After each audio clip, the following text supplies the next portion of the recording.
என் இனிய தமிழர்களுக்கு வணக்கம். இந்த பதிவுக்காகனா நேற்று முதலே மழை பெய்ய ஸ்டார்ட் ஆக போகுது. மேகமரம்லாம் எவ்வளோ சூப்பராக இருக்குது. கிளைமேட்டு நல்லா அழகாக வருதுப்பா. இப்போ தான் சூப்பராக இருக்குது கிளைமேட்டு. எவ்வளோ அழகாக இருக்குது பாருங்களா. அப்படியே கலைஞ்சி போகுது அப்படியே மேகம். பார்க்கறதுக்கே அழகாக இருக்குது. ஏதோ ஃபாரின்ல இருக்கிற மாதிரி இருக்குதுங்க. சென்னையில் இருக்கிற மாதிரியே இல்லை இந்த மேகத்தெல்லாம் பார்க்கும்போது.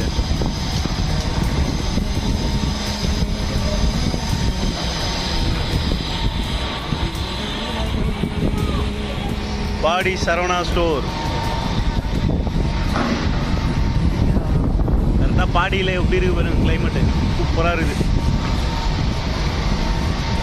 அப்படியே கும்பல் கும்பலாக இருக்குது. பூச்சி வச்ச மாதிரி இருக்குது அப்படியே.